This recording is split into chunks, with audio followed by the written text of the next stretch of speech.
May 9th, 2023, and I am on a break from work, and I need to ramble on a little bit. I've spent some time doing some research on bipolar disorder, and I found a really great YouTube site called Polar Warriors, and it's this guy who is bipolar and struggling through it, and I think he's got some certifications. He gives really great insight, and the more I do the research on my ex-partner's situation, the more it breaks my heart.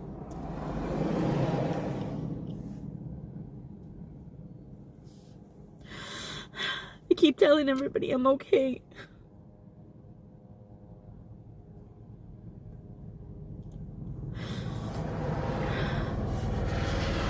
I'm not entirely sure that I'm as okay as I'm trying to be. I'm trying. I am. Oh, this has been so traumatic. I did not expect to cry. I can't cry. I gotta go back to work.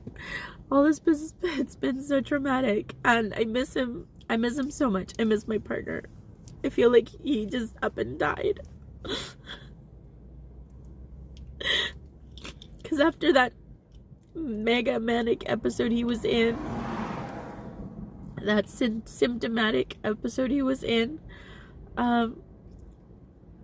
it's like I haven't seen him. I haven't seen my sweet, kind, adorable, considerate fiance. And I don't know if I'll ever see him again.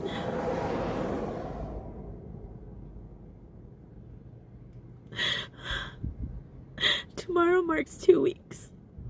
And so the more research I do and more understanding that I gain from all of this, the less I'm angry and the more I'm understanding, and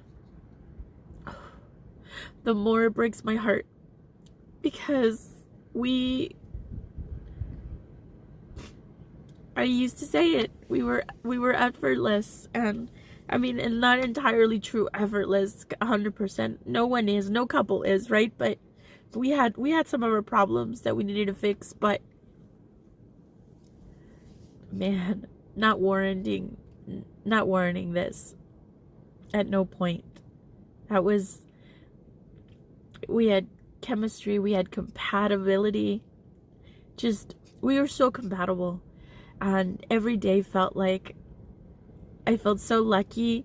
Like, I can't believe that I get to go spend the day with my best friend, and I can't wait to come have lunch with him at the beach, and I can't wait to come home and pick up our, Kai together, and I can't believe I get to go to sleep with my best friend and wake up to my best friend. Like, every day I'm so happy. I've never been so happy in my life.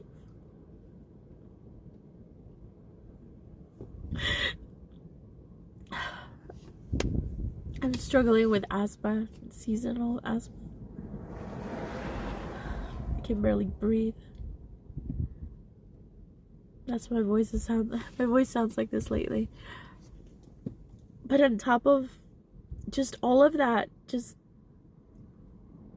top of all that beautiful experience that I had with him, it's just, this happens, and it was ridiculous. It just happened so suddenly, and he decided so suddenly, and everything about it was very traumatic for Kai and I. I was listening to one of the polar videos, something about 7 things that they don't tell you, people with bipolar. And towards the end there, everything that he was talking about, I heard Joshua talk about at one point in his life or another. And then towards the end there, he was talking about how a manic episode can look, everybody's different, but like a mega being symptomatic, and a mega episode can look like, he said, I could all of a sudden up and leave my relationship, up and move my stuff and move to another city. And I was like, oh my God, that's exactly what happened. That's exactly what happened to us. And it was just, he said, during one of his manic episodes, only to like come to his senses like later and realize, what the hell did I do? And so I don't know, at this point I feel like Joshua will never come to his senses. I feel like this was sure it was an episode, but the guy said that he's really stubborn too, so it was really difficult for him to snap back into things, snap back into reality. But that if he eventually would, I don't know, I just don't see Joshua being somebody who can rationalize everything with his symptoms. And I think it's too late. He's already in Portland with his stuff, I guess. I don't know. He took off so quick. Tomorrow marks 2 weeks. Just 2 weeks that he up and destroyed everything. And it's so sad. What makes me the saddest, I think, about all of this is how awesome we were and how this condition destroyed everything. Here I was thinking that I'm so blessed and so lucky to have waited for the right person to come into my life, and he was my best friend, he was my lover, and our chemistry was just so beautiful, and our friendship was just so great. I love spending time with him. I love going on adventures with him. I love seeing him thrive. I love seeing him drive. I love seeing him get color. I love seeing him go to his doctor visits. I'm so proud of him. I love seeing all the ideas and accomplishments that he was just thriving in strides here. He was. And then all these triggers. I can never seem to help him understand where I was coming from with what I was saying. And I was thinking, you know what, when we get to couples therapy, when we get to that point, he or she will help me and make sense of, maybe word it in a way that he'll understand me. Because we had some problems in our relationship, some miscommunications. They mostly had to do with two things. One, that when we rushed into this relationship, because our chemistry was like bam in our face, like we just wanted to be with each other, we got so excited. I didn't give myself time to heal from the sex addict and the PTSD that he left behind. So I unfortunately, especially at the beginning, took my PTSD out on him. I had triggers. And it came to a point where I realized it's not this wonderful, beautiful man doing anything to me. So I remember telling him, baby, please have patience with me. I'm healing through this. And unfortunately, you're here to see this healing. This happened. I said, it's not you, it's me. And I knew that. And I knew that because I didn't think my guy was like that. He's not. He's just so wonderful.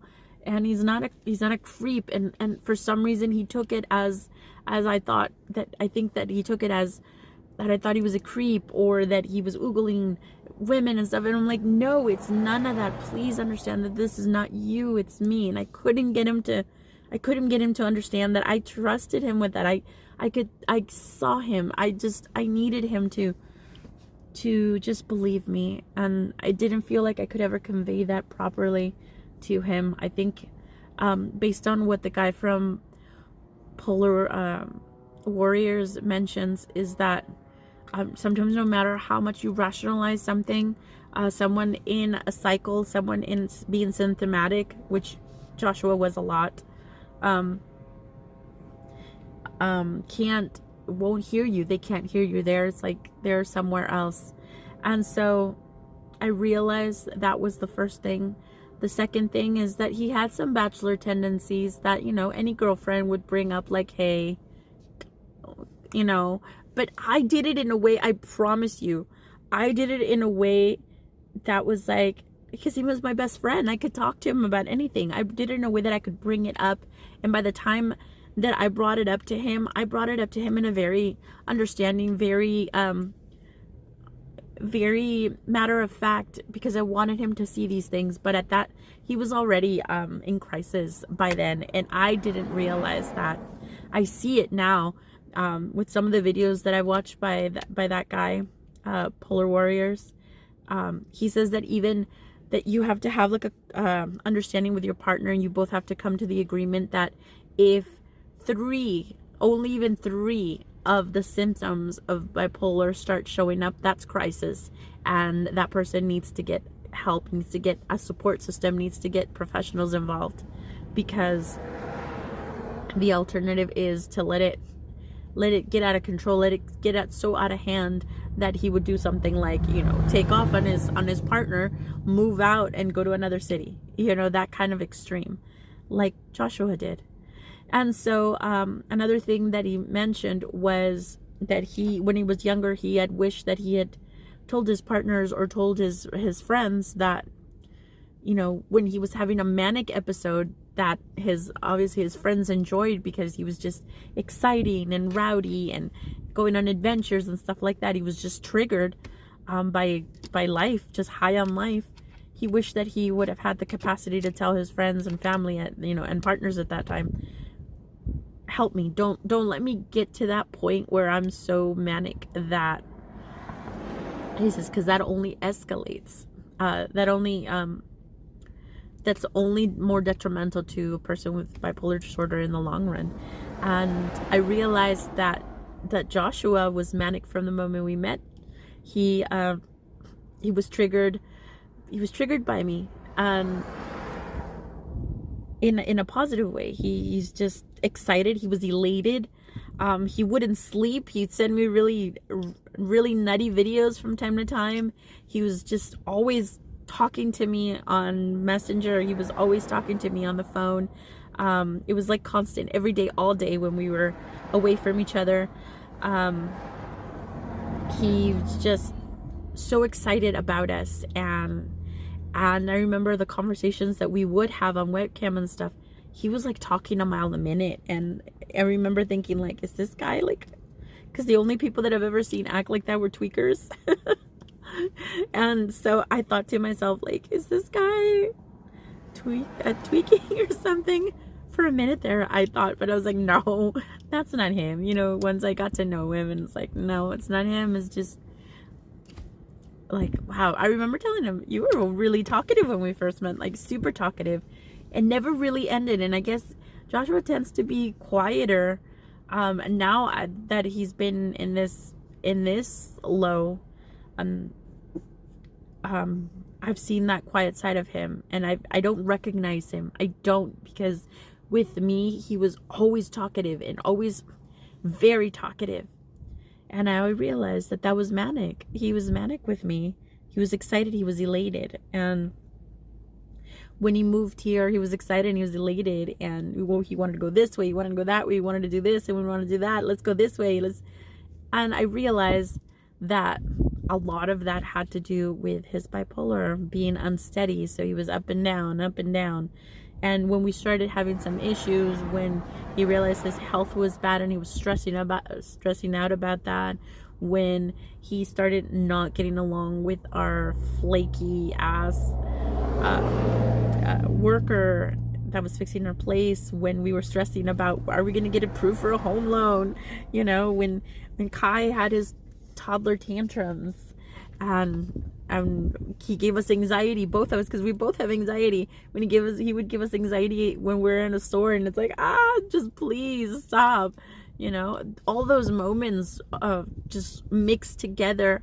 For a typical person, like say me, not very typical, because I struggle with social anxieties and anxieties in general, but me, I can still process that stuff and be okay. And maybe, from time to time I would have a cry and he would be there to console me. And that's the way that I would process these things and feel better, because my partner was there to console me, But for him, they became big things. They became things in, I can't speak for him, but they became something that he couldn't process. That affected him so much that he unfortunately sought this way to go about it. He saw that in his mind, getting away from Kai and I was the solution to feeling better. Like he needed like peace and safety, and that equaled Portland somehow. So where his dad is, he's close to his dad, so that equaled Portland. That equaled just up and leaving. It was embarrassing, it was humiliating, it's shocking, it was horrifying, because here I am being triggered. My abandonment issues are being triggered once again. We had so much going for us. We went from 100% just loving each other and always being in love to nothing, just gone. And even when he left, the moments he was around me, kissed and we hugged and we held hands, and he told me he loved me. He just couldn't do it anymore. And it was irrational. It was irrational because that was his manicness, his crisis. And I lost my fiance. I lost my beautiful, amazing, sweet, kind, loving, dorky, learning how to be a man in a relationship, but doing just excellent. I lost my wonderful soul. I lost my soul.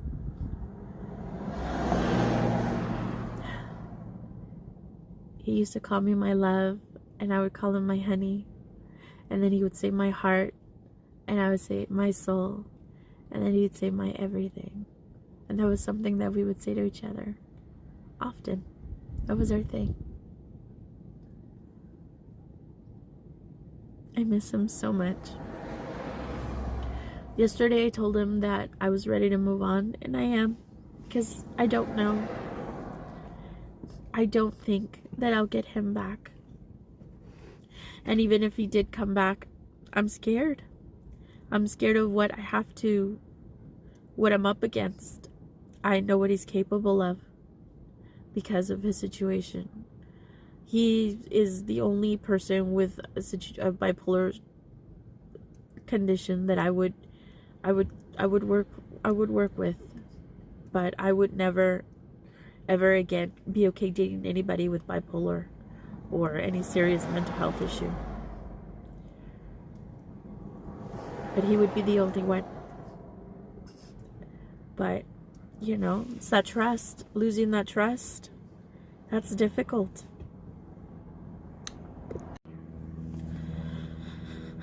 And so for my sanity yesterday, just wanted to get some closure. And I sent him that. I said, hey, I release you from, us being engaged. I release you from being my partner. I release you from being my best friend. I release you from being my enemy. I release you. And basically, thank you. Thank you for crossing my path, and thank you for the blessings, and thank you for the lessons. I'm okay to move on now. I'm working on it. I'm working on being okay to move on. Today, after all this research that I've been doing and stuff, in the videos and thinking, and goddamn all these tourists. It's usually so quiet, but the day is gorgeous. So warm.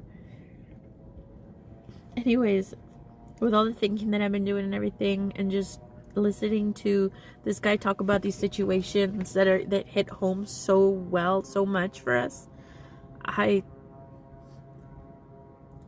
thought to myself, I'm his fiance, or I was his fiance. I was the last woman present in his life that cared about him, that loved him. I feel like I abandoned him in a moment of crisis because I didn't know what was going on. I believed him when he said, it's not me, it's you.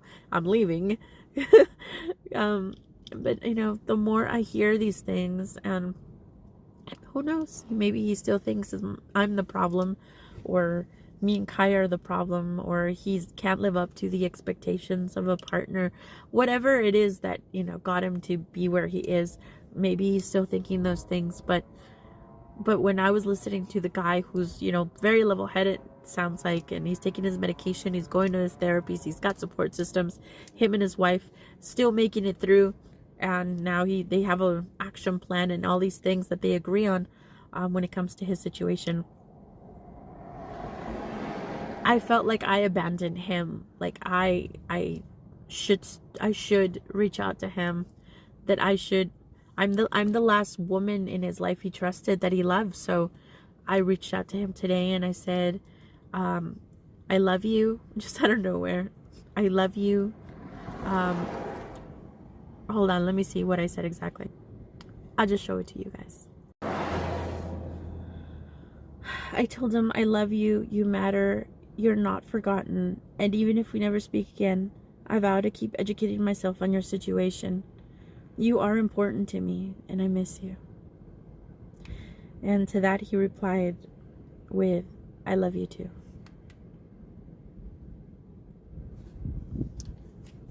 It made me smile. It made me smile. I needed to know that. I needed to know that. I needed him to know that I haven't abandoned you. I haven't abandoned you, baby. Maybe I shouldn't call you that anymore. I'll call you Jarvie. I'm here. I don't know what I can do. I know that if you pursue getting healthy, you're gonna need a lot of support. And I really hope that you have that. I really hope that you have somebody that can hold your hand when you don't feel your strongest. And when you do feel your strongest, then I'll be proud of you for doing what you have to do, but you need your support. I hope that I invited him to look at the videos that I was watching, and I said that I think they would be really good tools for him. And I know that they were essential for me to listen to. I understand the situation more. I feel like I could be more of a better prepared for a relationship with him. But again, he would be the only one with bipolar situation disorder that I would ever want to be with and make things work. And that's because I love him, and we are compatible and wonderful, and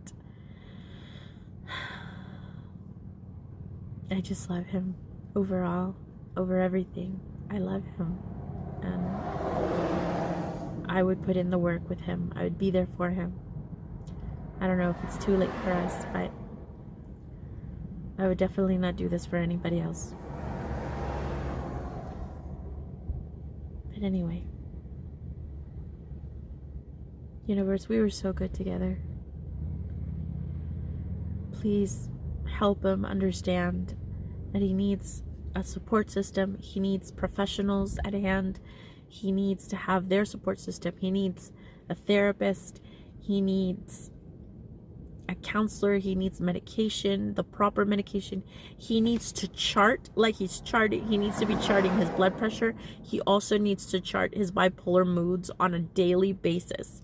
Needs to chart how he's feeling. And the more information that he has to give to the provider when he goes to his provider, when he goes to see a specialist, the more information that they have, the easier it'll be for that provider to understand what kind of bipolar it is that he has, where he is in that stages of bipolarism, and be able to give him the right kind of medication. And that is key, the right kind of medication, because if he goes in there to see a professional without history, without anything for that professional to fall back on, they're going to experiment on different medications, and he's already had a bad reaction to one of the medications when he tried them in like his 20s or something. So I know my love's not going to keep track of these things.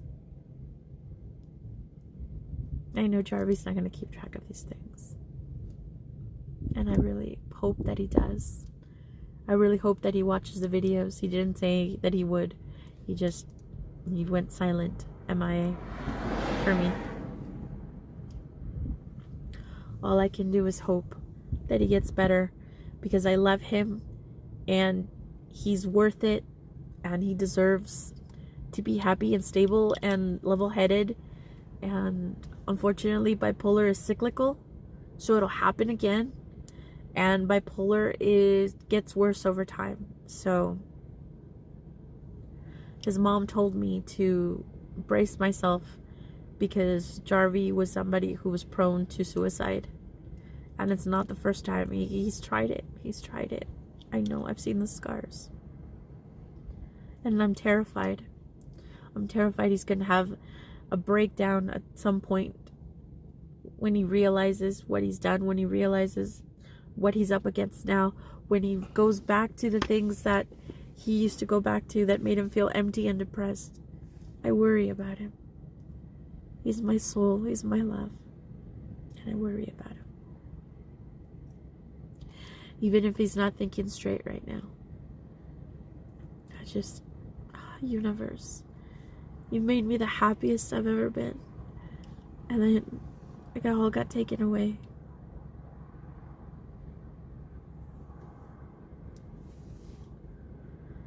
I don't know if I'll ever find another most perfect, beautiful connection like this. I don't know. I feel like I got lucky twice in my life. Twice I've had a beautiful connection. And a bumblebee.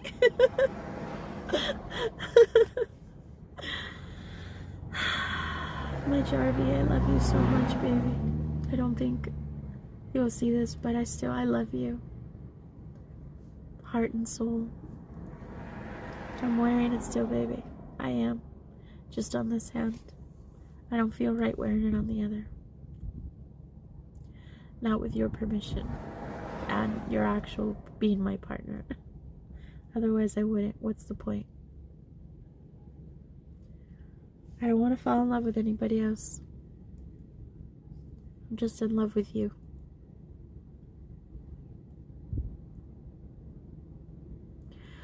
But I have to move on, because it's not healthy for me to stay here and worry and wish. I can only hope that he gets better. Talking about it puts everything in perspective. I have to go back to work. I love you, baby.